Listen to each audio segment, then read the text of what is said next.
Eğer sana bugün İkinci Dünya Savaşı aslında başlamayabilirdi desem, büyük ihtimalle abarttığımı düşünürsün.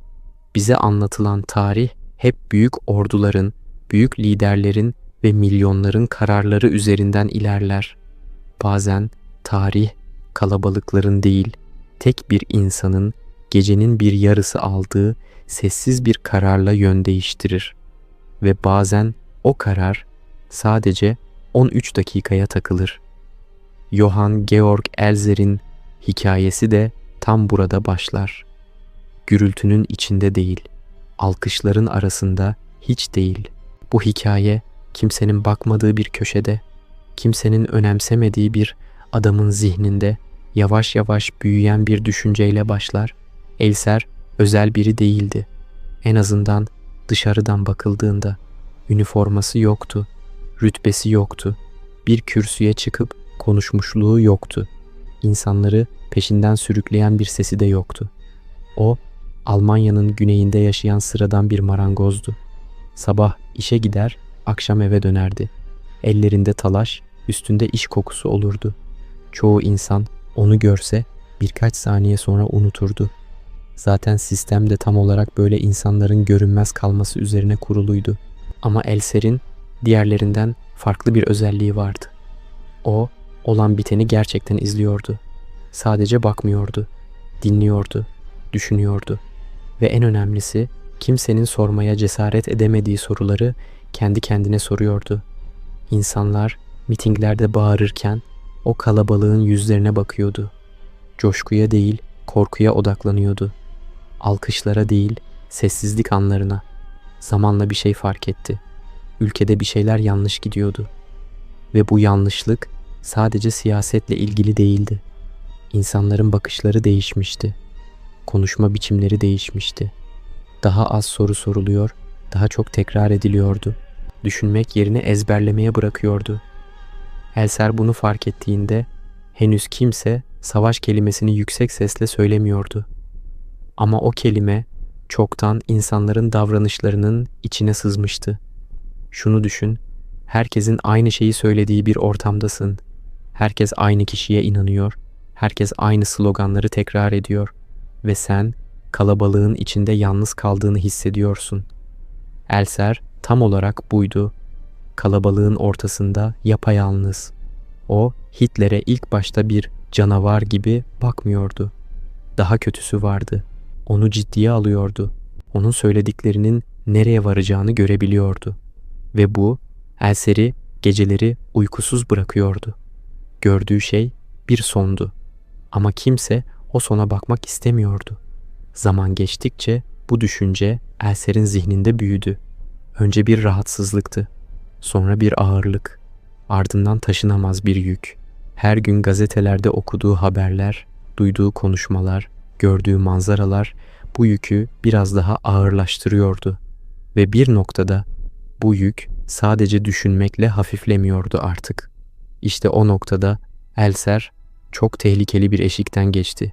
Çoğu insanın asla geçmek istemediği bir eşik. Bunu biri durdurmalı demek kolaydır. Ama o biri ben olmalıyım demek insanın hayatını ikiye böler. Elser o anın ne zaman geldiğini hiçbir zaman tam olarak söylemedi. Ama anlıyoruz ki bu ani bir karar değildi. Bir gecede alınmadı. Aylarca, belki yıllarca içinde biriken bir düşüncenin kaçınılmaz sonucuydu. Ve burada çok önemli bir şey var. Elser bunu yapmaya karar verdiğinde kimseye danışmadı. Kimseye anlatmadı. Bir örgüt aramadı. Bir liderin kapısını çalmadı. Çünkü derinlerde bir yerde şunu biliyordu.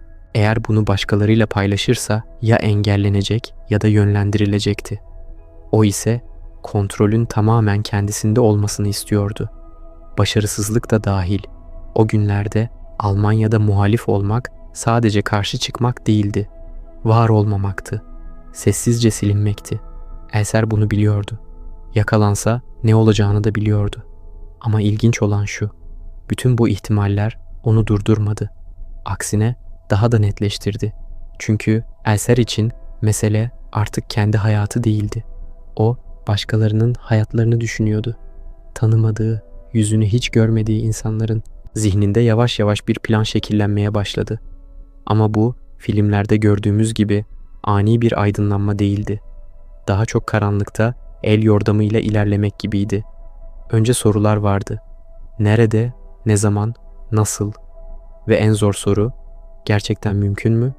İşte burada Elser'in zekası devreye girdi. O bir asker değildi ama sabırlıydı. Bir mühendis değildi ama hesap yapmayı biliyordu. Bir casus değildi ama gözlem yeteneği çok güçlüydü. Ve en önemlisi acele etmiyordu. Acele etmek hata demekti. Hata ise sadece kendi sonu değil, her şeyin sonu demekti. Yavaş yavaş bir yer öne çıkmaya başladı zihninde. Her yıl gidilen, her yıl aynı ritüelin tekrarlandığı bir mekan. İnsanların güvenli sandığı, bu yüzden sorgulamadığı bir yer. Elser o mekanı düşündükçe içinde tuhaf bir his oluşuyordu. Korku değil, daha çok soğuk bir sakinlik, sanki yolunu bulmuş gibiydi. Ama henüz hiçbir şey kesin değildi. Henüz kimse hedef değildi. Henüz hiçbir bomba yoktu. Henüz tarih kendi akışında ilerliyordu. Ve Elser bu akışın içine ne kadar derin girdiğinin farkında bile değildi. Şunu fark etmeni istiyorum. Bu noktada Elser hala vazgeçebilirdi. Kimse ondan bir şey beklemiyordu. Kimse onu izlemiyordu. Hayatına devam edebilirdi.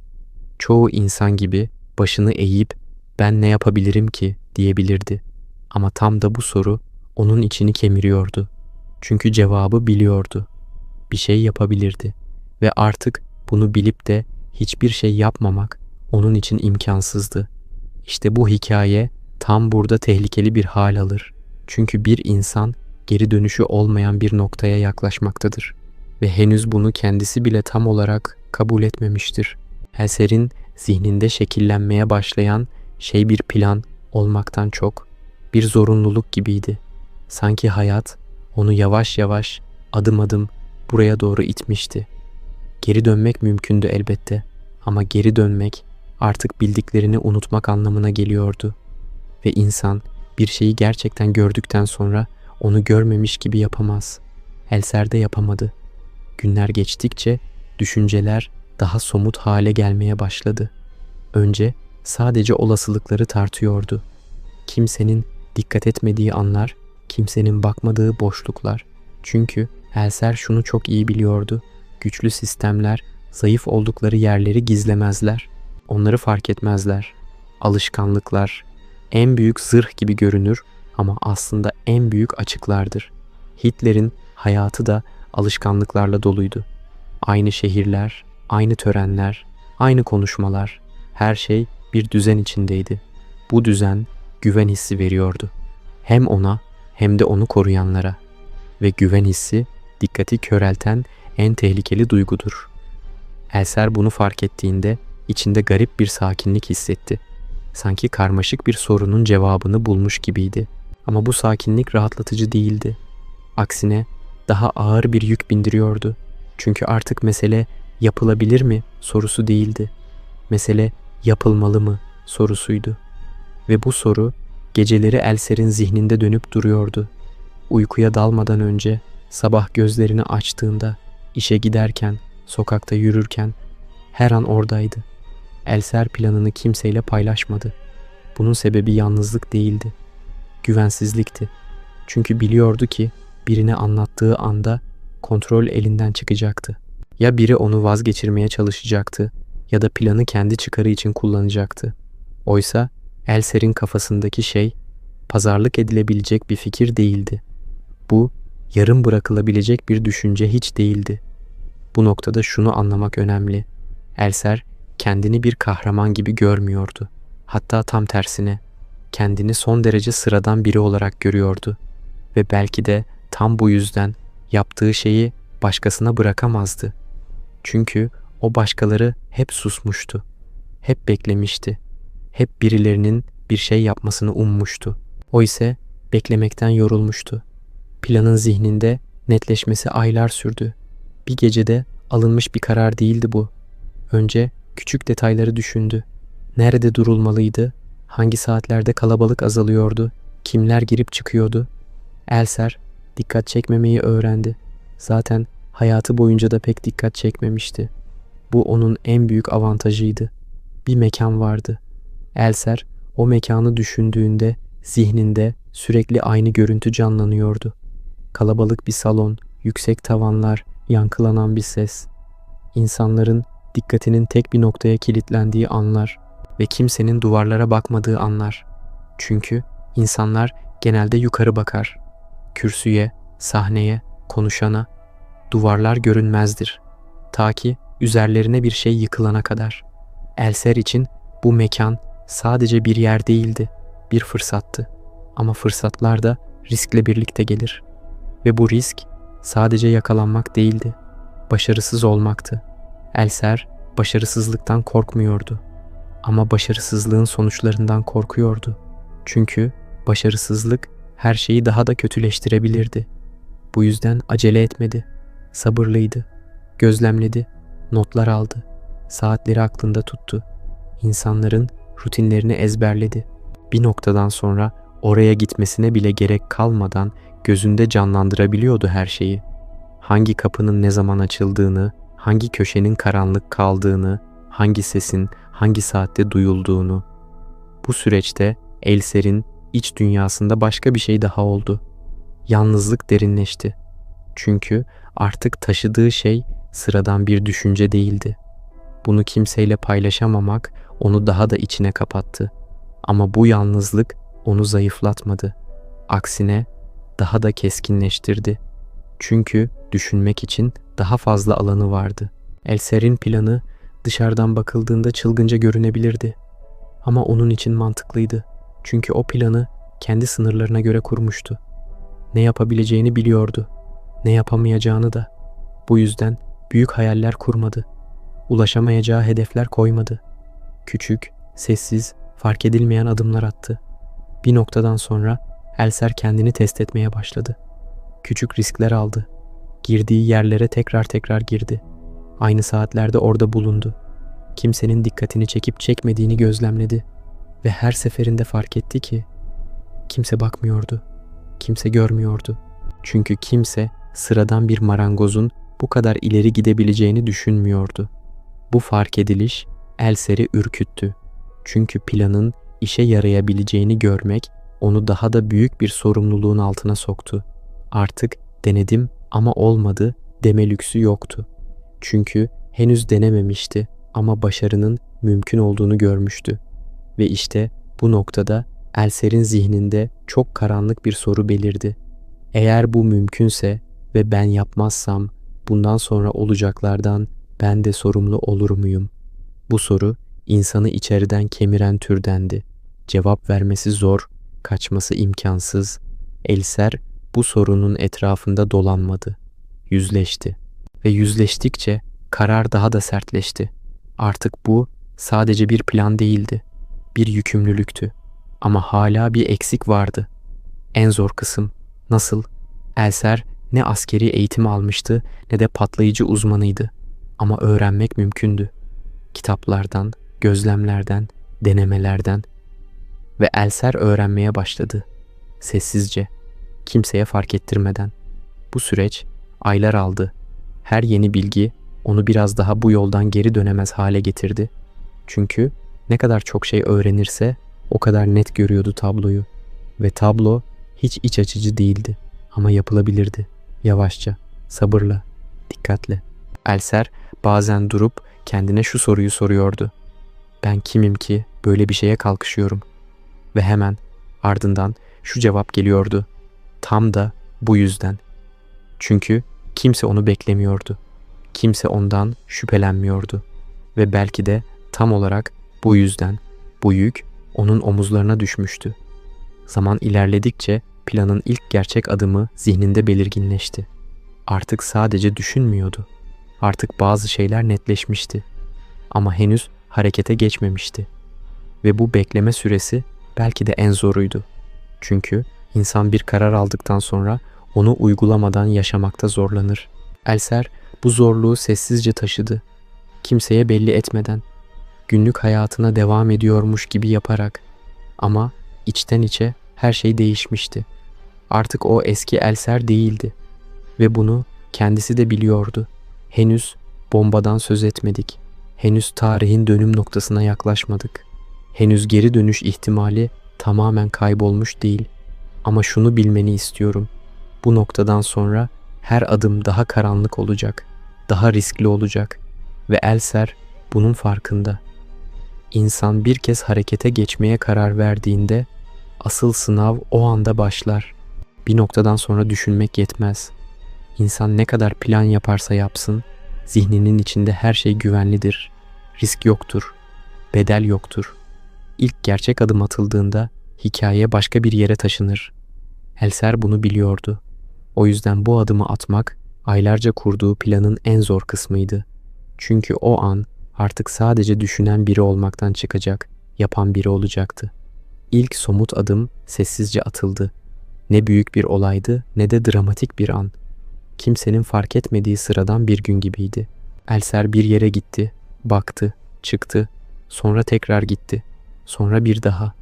Aynı saatlerde, aynı tavırla, aynı yüz ifadesiyle. Dikkat çekmemek bu işin temeliydi. Panik yoktu, acele yoktu. Sanki hayatında hiçbir şey değişmemiş gibiydi.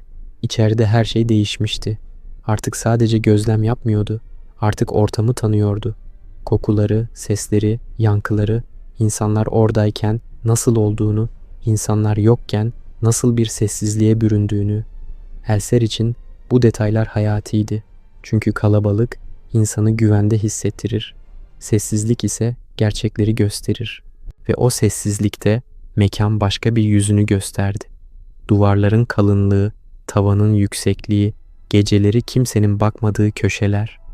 Elser bu mekanı artık bir bina gibi değil, bir denklem gibi görüyordu. Her şeyin bir yeri vardı. Her şeyin bir karşılığı. Yanlış bir hamle bütün denklemi bozabilirdi. Bu noktada korku devreye girdi. Ama bu insanın kaçmasına neden olan bir korku değildi. Daha çok uyanık tutan, dikkati keskinleştiren bir korkuydu. Elser kalbinin daha hızlı attığını fark ediyordu. Ama bu onu durdurmadı. Aksine daha dikkatli yaptı. Bir şeyi defalarca yaptığında normalleşir. Elser de bunu biliyordu. O yüzden kendini bilerek bu mekana alıştırdı. İlk giriş zor oldu. İkinci biraz daha kolay. Üçüncüde kalp atışları yavaşladı. Çünkü insan en karanlık düşünceye bile alışabiliyor. Yeter ki ona yeterince maruz kalsın. Bu süreçte Elser'in en büyük avantajı kimsenin onu bir tehdit olarak görmemesiydi. O sadece oradaydı. Ne fazla dikkatli, ne fazla rahat. Tam olması gerektiği gibi. İnsanlar genelde ya aşırı gerginleri fark eder ya da aşırı rahatsızları. Elser ise aradaydı. Görünmezliğin tam ortasında. Zamanla mekanın ritmini öğrendi. Hangi günler daha sakin, hangi saatler daha boştu, hangi seslerin normal, hangilerinin dikkat çekici olduğunu. Bir kapının açılması, bir ayak sesi, uzaktan gelen bir konuşma. Bunların hepsi artık onun için anlam taşıyordu. Ve bu anlamlar zihninde sessiz bir haritaya dönüşüyordu. Bu haritanın oluşması Elser'in iç dünyasında garip bir dönüşüm yarattı. Eskiden sadece sonuçları düşünüyordu. Şimdi ise süreci yaşıyordu. Ve bu süreç sandığından çok daha ağırdı. Çünkü her adımda şunu hissediyordu. Artık buradayım. Artık gerçekten yapıyorum. Bazen durup etrafına bakıyordu. İnsanların rahatça oturduğu sandalyeler, güldüğü anlar, konuşmalar, bu görüntüler onu daha da derin düşüncelere sürüklüyordu. Çünkü yaptığı şeyin sonuçları sadece hedefle sınırlı değildi. Ve Elser bunun farkındaydı. Ama bu farkındalık onu durdurmadı, sadece daha sessiz yaptı. Bu noktada Elser'in zihninde bir başka çatışma başladı. Kontrol ile kader arasındaki çatışma. Her şeyi planlayabilirdi ama her şeyi kontrol edemezdi. Birinin beklenmedik bir anda orada olması, bir şeylerin değişmesi, küçük bir aksaklık, bunlar planın dışında kalan ama sonucu tamamen değiştirebilecek şeylerdi. Bu yüzden Elser tekrar denedi. Aynı şeyi defalarca yaptı. Kendini sınadı. Ne kadar sessiz olabileceğini, ne kadar hızlı hareket edebileceğini, ne kadar sakin kalabileceğini, Bu bir prova gibiydi. Ama sahnesi karanlıktı. Seyircisi yoktu. Alkışı yoktu. Sadece risk vardı. Bu risk zamanla Elser'i daha da yalnızlaştırdı. Çünkü artık kimseyle aynı dünyada yaşamıyordu. İnsanlar günlük hayatlarına devam ederken onun zihni bambaşka bir yerdeydi. O henüz olmamış bir ana yaşıyordu ve bu an her gün biraz daha yaklaşıyordu. Bazen kendine şu soruyu sordu. Şimdi vazgeçsem ne olur? Ve cevabı biliyordu. Dışarıdan bakıldığında hiçbir şey olmazdı. Hayat devam ederdi. Kimse onun ne düşündüğünü bilmezdi. Ama içten içe her şey olurdu. Çünkü o artık geri dönemezdi. Vazgeçmek, kendisiyle yaşamak zorunda kalmak demekti. Ve bu yapmaktan daha ağır bir yüktü. Elser'in attığı her adım onu biraz daha bu yola bağladı. Çünkü insan bir şeyi ne kadar çok yaparsa o şeyin parçası haline gelir. Ve Elser artık sadece plan yapan biri değildi. O planın içindeydi. Henüz teknik detaylara girmedik. Henüz elleri gerçekten kirlenmedi. Ama zihni çoktan kirlenmişti. Korkuyla, sorumlulukla, yalnızlıkla. Ve bu karışım onu durdurmak yerine daha da kararlı hale getiriyordu. Bir noktada Elser şunu fark etti. En tehlikeli anlar insanın kendini güvende hissettiği anlardır. O yüzden kendine asla tam olarak güvenmedi. Sürekli şüphe etti, sürekli kontrol etti, sürekli yeniden düşündü. Çünkü biliyordu ki tek bir hata her şeyi bitirebilirdi.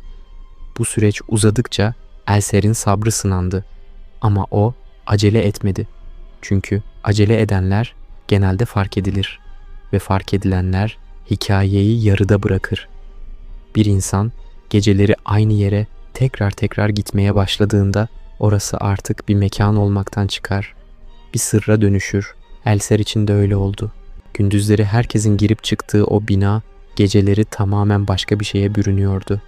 Sesler kayboluyor, duvarlar daha kalın hissediliyor, zaman yavaşlıyordu ve bu yavaşlık insanın zihnini kendiyle baş başa bırakıyordu. Elser geceleri oradaydı. Kimse yokken, ışıklar kapalıyken, ayak seslerinin yankı yapmadığı saatlerde. Çünkü biliyordu ki asıl tehlike kalabalıkta değil, sessizlikteydi. Sessizlik insanın yaptığı her hatayı daha görünür kılar. En küçük ses bile bağırıyormuş gibi duyulur. En ufak hareket gereğinden fazla dikkat çeker. İlk geceler sadece durdu, dinledi. Mekanın nefes alışını anlamaya çalıştı. Binanın kendine has bir ritmi vardı. Tahta gıcırdıyordu, metal genleşiyordu, uzaklardan belirsiz sesler geliyordu. Elser bunları ayırt etmeyi öğrendi. Hangisi normal, hangisi tehlikeli? Çünkü yanlış bir sesi yanlış yorumlamak panikle kaçmaya sebep olabilirdi. Panik ise bu hikayenin düşmanıydı. Sonra yavaş yavaş çok küçük şeyler yapmaya başladı. Öyle küçük ki dışarıdan bakan biri için neredeyse hiçbir şey yapılmıyor gibiydi. Ama Elser için bu bir eşikti. Çünkü artık mekana dokunuyordu. Fiziksel olarak ve bir yere dokunduğun an orayla arandaki mesafe kapanır. Artık sadece izleyen değilsindir. Bu dokunuşlar büyük hamleler değildi. Daha çok bir prova gibiydi. Bir şeyleri yerinden oynatmak, tekrar eski haline getirmek. Her seferinde aynı soruyu soruyordu kendine. Biri fark eder mi? Ve her seferinde cevap aynıydı. Hayır, kimse fark etmiyordu. Bu durum onu hem rahatlattı hem de ürküttü. Çünkü bir şeyin bu kadar kolay olması insanı yanıltabilirdi. Elser bu yüzden kendini frenledi. Hızlanmadı. Sabırlı kaldı. Çünkü asıl sınav kolaylık hissiyle baş edebilmekti. Geceler uzadıkça Elser'in iç dünyasında da değişimler oldu. Gündüzleri artık farklı görmeye başladı her şeyi. İnsanların yüzleri, konuşmalar, sıradan hareketler ona yabancı geliyordu. Çünkü o geceleri başka bir dünyadaydı ve bu iki dünya arasındaki geçiş insanı yoran bir şeydi. Elser bazen sabaha karşı oradan ayrılırken durup arkasına bakıyordu. Hiçbir şey olmamış gibiydi. Her şey yerli yerindeydi. Ama o biliyordu. Duvarlar biliyordu. Ve bu bilgi ağırdı. Çünkü Artık sadece bir düşünce değil, paylaşılan bir sır vardı. Elser ile mekan arasında. Bu süreçte zaman algısı değişti. Günler birbirine karıştı, haftalar geçti ama Elser için tek önemli olan şey gecelerin sayısıydı. Kaç gece kaldı? Kaç gece daha risk alabilirdi? Kaç gece daha kimse fark etmeden orada olabilirdi? Her gece aynı cümleyle başlıyordu zihninde. Bu gece son gece olabilir ve her gece bu cümle daha gerçek hissediliyordu. Çünkü ne kadar çok gece oradaysa yakalanma ihtimali de o kadar artıyordu. Ama ilginçtir, bu ihtimal onu durdurmadı. Daha da dikkatli yaptı. Bir noktada Elser artık sadece mekanın ritmini değil, kendi ritmini de ayarlamıştı. Ne zaman duracağını, ne zaman hareket edeceğini biliyordu. Kalbinin ne zaman hızlanacağını, nefesinin ne zaman sıklaşacağını, kendini tanımaya başlamıştı ve bu tanıma onu daha da kararlı hale getirdi. Bu geceler sırasında Elser'in en büyük korkusu yakalanmak değildi, hata yapmaktı.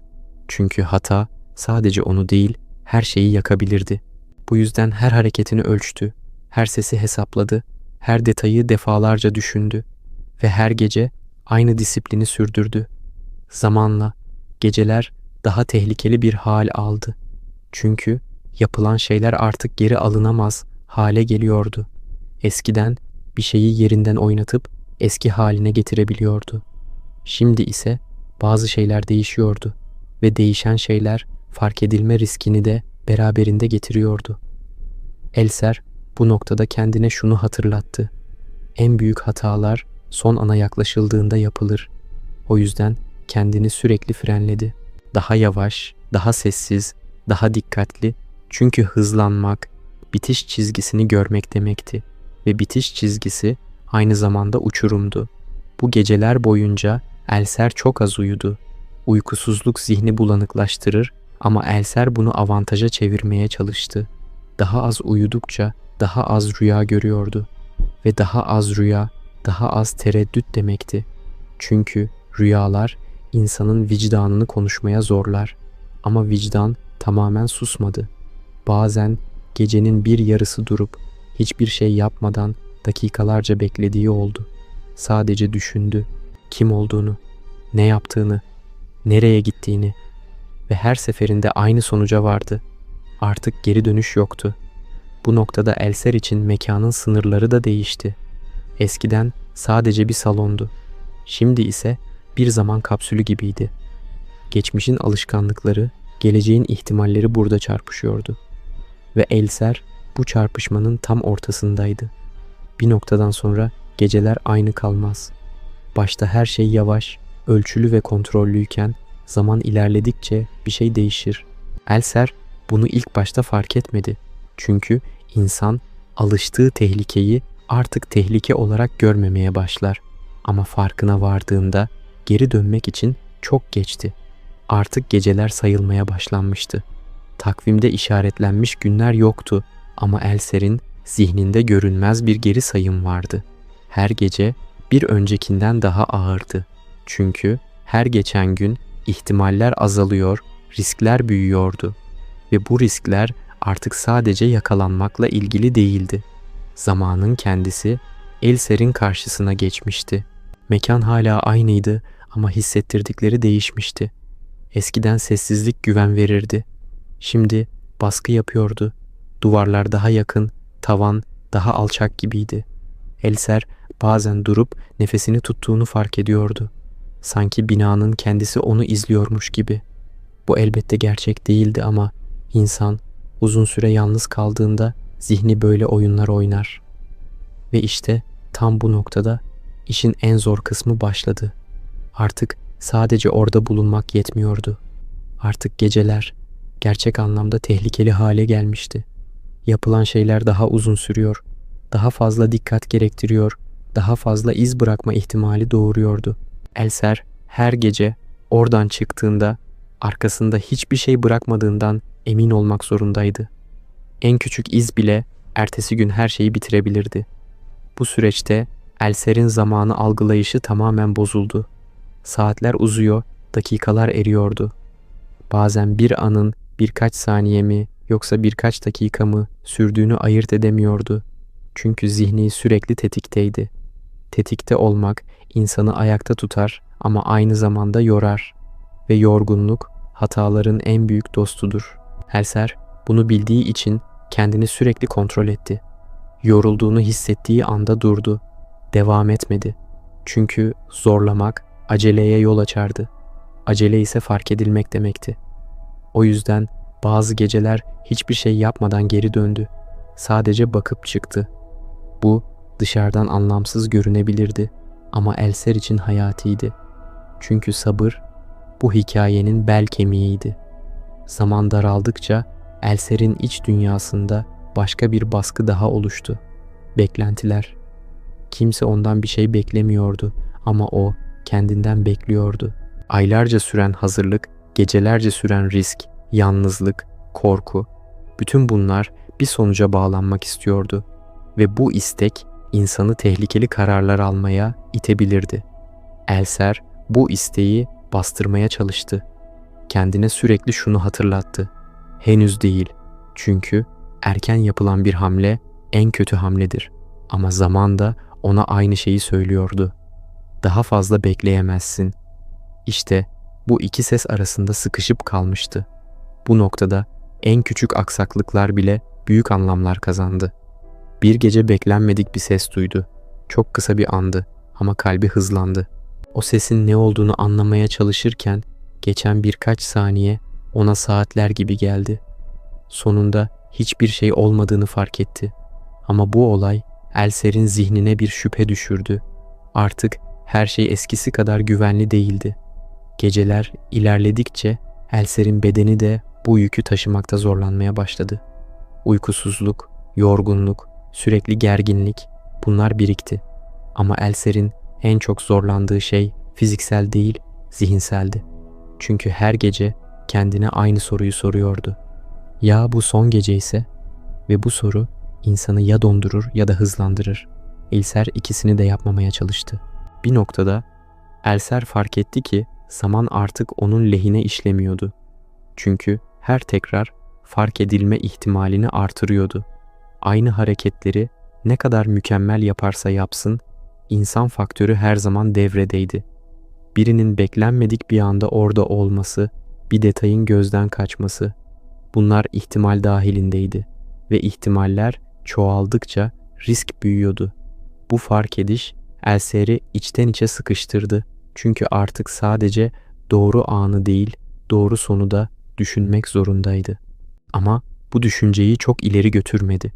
Çünkü sonu düşünmek insanın elini titretebilirdi.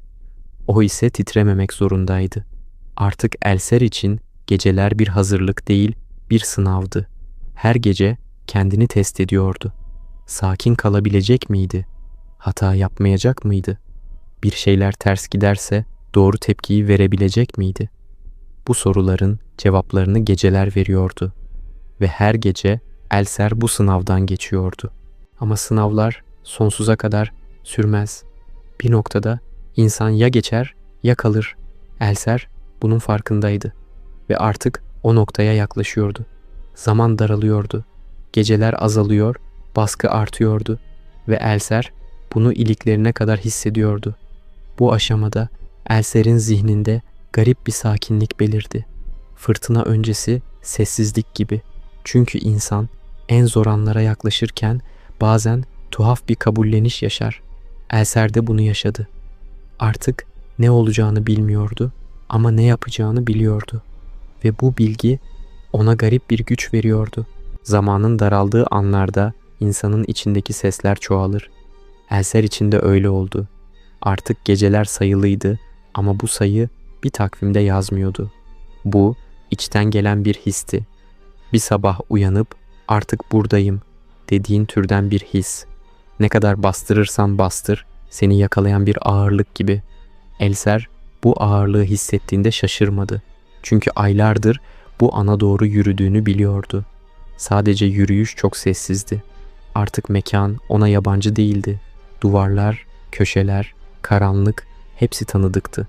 İnsan tanıdığı yerde daha az hata yapar ama aynı zamanda daha çok risk alır. Elser bu dengeyi bozmamaya çalıştı. Çünkü en tehlikeli an insanın burayı biliyorum dediği andır.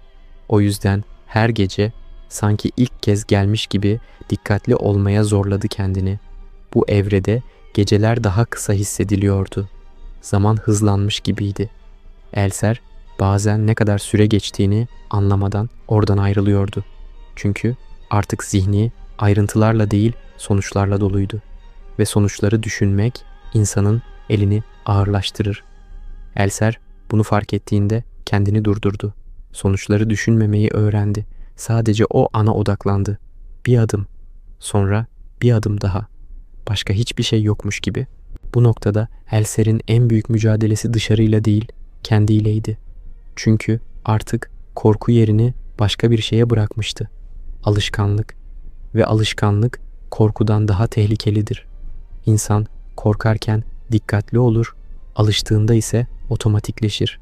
Elser bu otomatikleşmeyi kırmak için kendine sürekli küçük engeller koydu. Yavaşladı, durdu, geri çekildi, tekrar başladı. Çünkü ritmi bozmak zihni uyanık tutardı. Gecelerden birinde Elser uzun süre hiçbir şey yapmadan bekledi. Sadece durdu, dinledi, nefes aldı. O an kendine şunu sordu. Buraya kadar gelmişken gerçekten hazır mıyım? Bu soru cevabı olan bir soru değildi. Ama Elser yine de sordu. Çünkü insan son ana yaklaşırken kendine yalan söylememelidir. Hazır olmak, korkmamak demek değildir. Elser hala korkuyordu. Ama korku artık onu geri çekmiyordu. Onu yavaşlatıyordu. Ve bu ihtiyaç duyduğu tek şeydi. Çünkü hız bu hikayenin düşmanıydı. Artık geceler sadece fiziksel olarak değil, zihinsel olarak da yorucuydu. Elser'in bedeni oradaydı ama zihni sürekli kontrol ediyordu. Bir ses, bir gölge, bir titreşim, her şey anlamlıydı. Her şey potansiyel bir işaretti. Ve bu dikkat insanı ayakta tutar ama aynı zamanda tüketir. Bu süreçte Elser'in aklından bir düşünce hiç çıkmadı. Kimse bilmeyecek. Yaptığı şeyin sonunda ne olursa olsun, kimse onun bu gecelerde neler yaşadığını bilmeyecekti. Bu farkındalık onu ne rahatlatıyordu ne de üzüyordu. Sadece gerçeği kabullenmesini sağlıyordu. Çünkü Elser için mesele bilinmek değildi. Mesele yapılması gerektiğine inandığı şeyi yapmaktı. Artık geri dönüş ihtimali bir ihtimal olmaktan çıkmıştı. Teorik olarak hala mümkündü ama pratikte yoktu. Çünkü insan bir şeye bu kadar emek verdiğinde vazgeçmek de bir karar olur.